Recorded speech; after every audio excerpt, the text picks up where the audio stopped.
राहुल जी, अभी यहाँ जो सिरसा की राजनीतिक स्थिति है वो क्या है?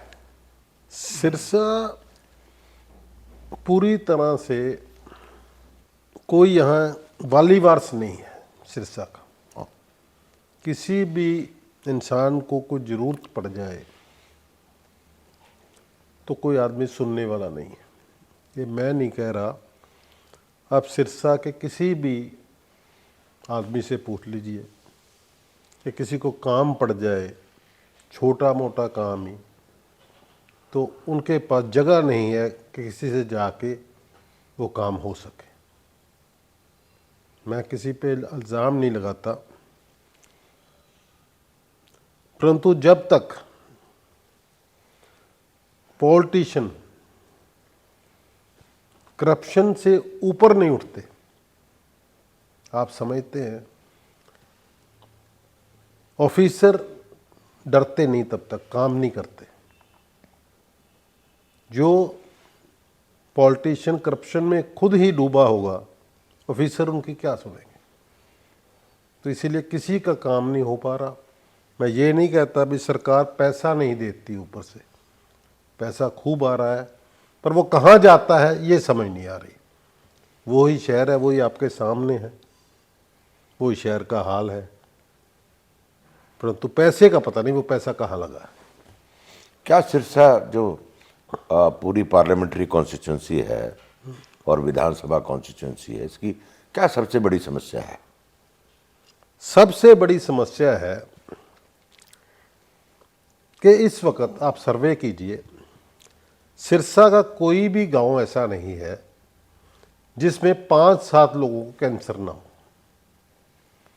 बेशक शहर है, बेशक गांव, ये अकेले सिरसा की प्रॉब्लम नहीं है, ये सारी घग्गर बेल्ट की प्रॉब्लम है। घग्गर के अंदर केमिकल्स आ रहे हैं, नदी के अंदर बहुत जॉन्डिस फैल रहा है यहाँ पे, और ख़ास तौर से ये एक तरह से कैंसर का हब बन गया है। अगर इस पे ध्यान नहीं दिया गया तो आने वाला समय अच्छा नहीं होगा। कारण क्या है? कारण जो पानी बीच में आ रहा है और मिलों का पानी जो आ रहा है बीच में, जिसके बीच में केमिकल्स हैं, आप जाके देखिए बिल्कुल काला पानी आ रहा है। और कोई समय था घग्गर की जो फिश थी दिल्ली में सबसे ज़्यादा महंगी बिकती थी, आज उस फिश को लेने से लोग डरते हैं। आप समझ सकते हो, आसानी जो इंसान है उसके ऊपर इस जो केमिकल वाला पानी नीचे ही जा रहा है। कितनी दूर है घग्गर नदी यहाँ से? घग्गर नदी यहाँ से 4-5 किलोमीटर है। अच्छा। हाँ। और हरियाणा गवर्नमेंट ने एक हरियाणा में हॉस्पिटल भी बनाया है कैंसर के लिए।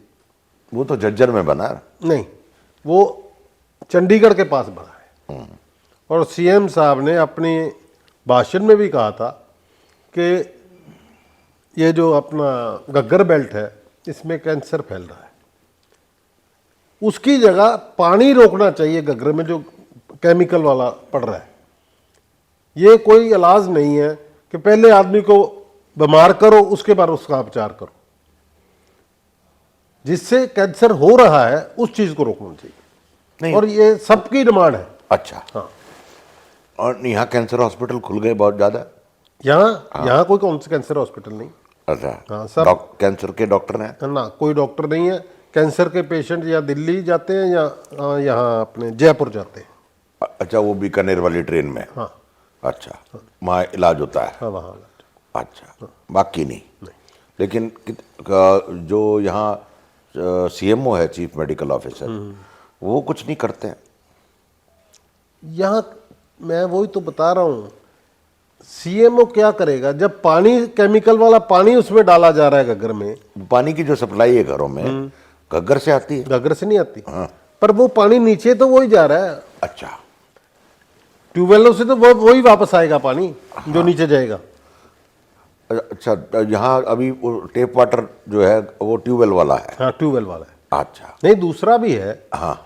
परंतु ज़्यादा जितने भी गांव हैं, गांव में सभी गांव में तो वाटर वर्क्स नहीं है। हाँ। और आधे शहर में भी जो पानी है वो ट्यूबवेलों का आ रहा है, नीचे का वाटर यूज हो रहा है। नहीं, लेकिन अभी यहाँ जो ये तो आपने बताया, लेकिन बाकी जो शहर की समस्याएं हैं, गंदगी है या परिवार का राशन कार्ड है या आईडी है या जो यहाँ खास तौर से पलायन हो रहा है गाँवों से, गांव सूने हो रहे हैं, वो भी तो एक समस्या है ही। देखो जी, अब लोग पढ़े लिखे हो गए, पहली वाली बात नहीं रही। आज गांव से जो प्लान हो रहा है वो सभी लोग चाहते हैं कि हम शहर में रहें, हमारे बच्चों को अच्छी एजुकेशन मिले, हम अच्छा हमारा रहन सहन हो, इसलिए लोग वो तो गांव में भी हो सकता है, इसका मतलब कोई कर नहीं रहा। गांव में कोई कर नहीं रहा। मेरी बात सुनो, अब ऐसा है ना, सब जगह तो गांव में अच्छे स्कूल नहीं हो सकते। गवर्नमेंट के स्कूल हैं, कोई प्राइवेट स्कूल नहीं है। तो अब लोग यहाँ जैसे 4 भाई हैं, उनमें से एक भाई शहर में रह जाता है, वो सभी के बच्चे भाइयों को पढ़ाता है वहाँ पे, क्योंकि एग्रीकल्चर इनकम उतनी नहीं है कि इतने इतने बड़े परिवार जो हैं उसी पे डिपेंड रह सके। अभी यहाँ कॉटन का जो बिजनेस होता था, इसको कैलिफोर्निया बोलते थे, अभी कॉटन के कपास का बिजनेस का क्या हाल है? कपास की फसल जो है आगे से बहुत कम रह गई है, और यहाँ पैडी की क्रॉप बढ़ गई है।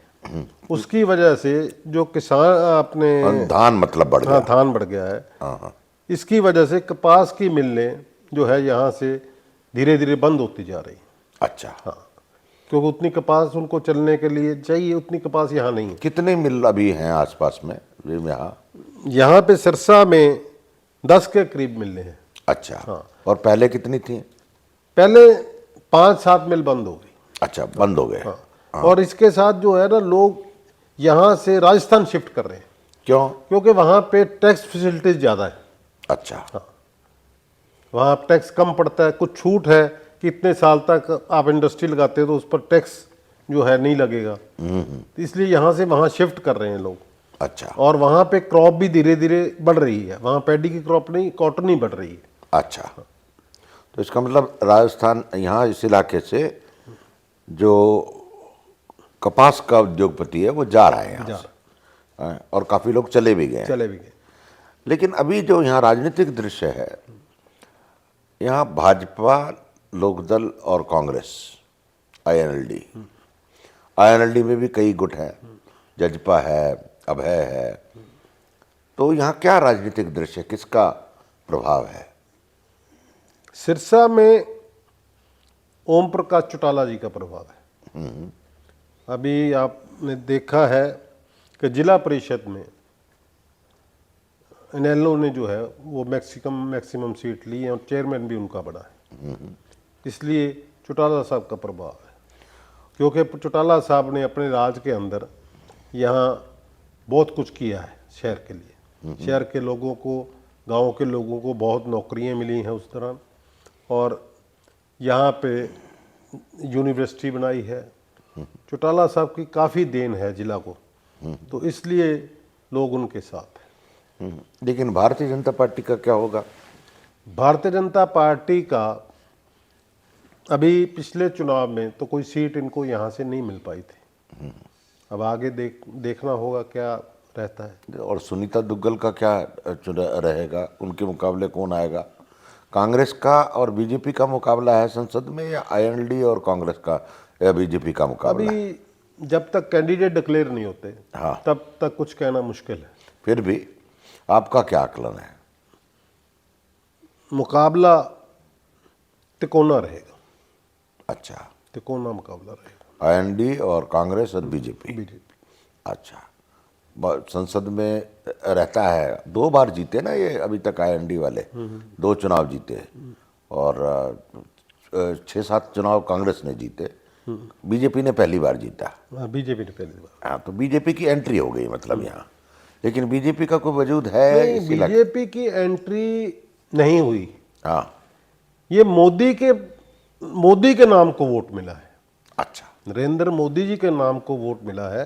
हाँ। क्योंकि लोग चेंज चाहते थे और मोदी जी का चेहरा था, लोगों ने वोट दिया।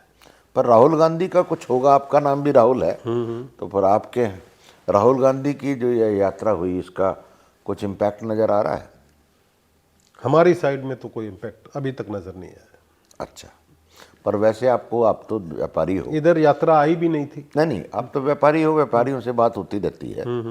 आपको कुछ नज़र आ रहा है कि देश में लोग बात करते हैं राहुल गांधी के बारे में?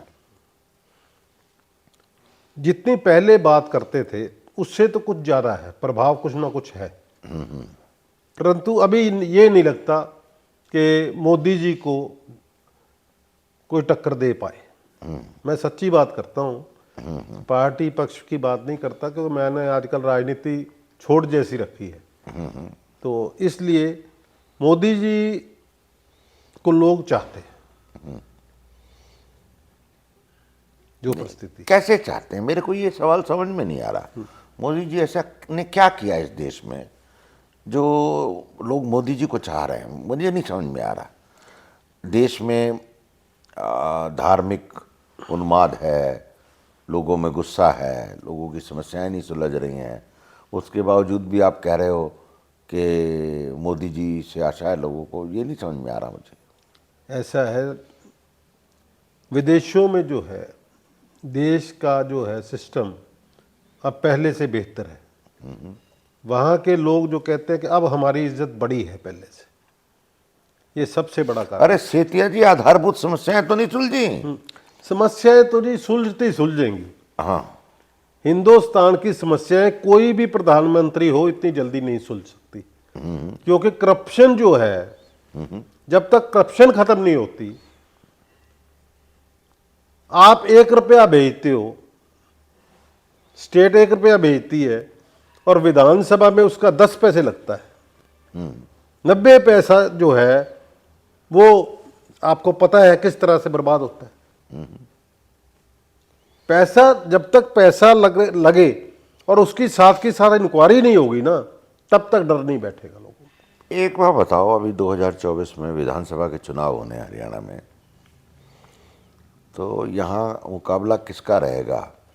पूरी स्टेट में बीजेपी बनाम कांग्रेस रहेगा, या आप बनाम आपका भी कुछ रोल है, या जजपा का रोल है, या वही खिचड़ी पकेगी?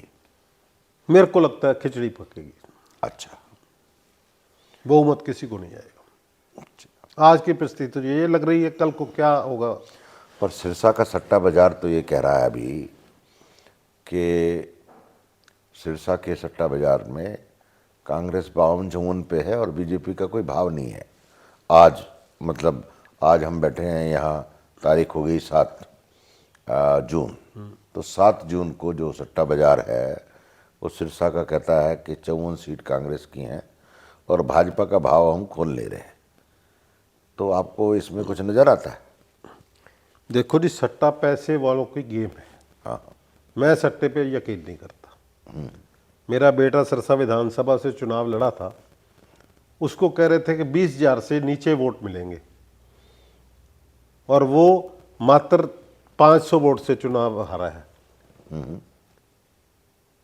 वो उससे भी डबल से ज़्यादा वोट मिले उसको। सट्टा बाजार की तो ये पोजीशन है। सट्टा बाजार तो व्यापारियों का खेल है, ये कई बार इसको ऊपर ले जाएंगे, कई बार नीचे लेके आएंगे। पर कांग्रेस पार्टी में यहाँ से जो क्योंकि कोई उम्मीदवार तो नज़र नहीं आ रहा, पर आपको कौन लगता है सिरसा में कौन उम्मीदवार बढ़िया हो सकता है कांग्रेस पार्टी का लोकसभा में? हाँ, लोकसभा में कोई भी उम्मीदवार ले आए, जब तक कांग्रेस एक नहीं होगी उम्मीदवार कोई भी नहीं जीतेगा। नहीं तो क्या कांग्रेस एक नहीं मतलब क्या है? कांग्रेस में कई ग्रुप हैं। शैलजा ग्रुप अलग है, हुड्डा ग्रुप अलग है, सारे आपस में, रणदीप सिंह सुरजेवाला जी का ग्रुप अलग है, किरण जी का ग्रुप अलग है, सबका प्रभाव है, किसी का कम है किसी का ज़्यादा है। जब तक वो सभी इकट्ठे नहीं होंगे तक मुश्किल है, उम्मीदवार कोई भी हो। वैसे आपको 2024 में पूरे देश में, क्योंकि आप तो देखते हो दूसरी तरह से, क्या सीन नज़र आ रहा है अभी? आज जून में बैठ के अगर आप मई 2024 का सीन देखो तो क्या नज़र आता है? देखो जी, सबसे ज़्यादा प्रॉब्लम कांग्रेस में कांग्रेस ही करते हैं। मैं भी कट्टर कांग्रेस ही रहा हूँ पुराना, मैंने छोड़ दी थी पार्टी। जब तक ग्रुपिज्म खत्म नहीं होगा, इनके लिए पावर में आना बहुत मुश्किल है। अगर यही हालात रहे, कभी पावर में नहीं आएंगे। हाँ, अगर एक कर दिया फिर देखो कुछ टक्कर बन सकती है। चलिए भाई, बहुत बहुत शुक्रिया। Thank you.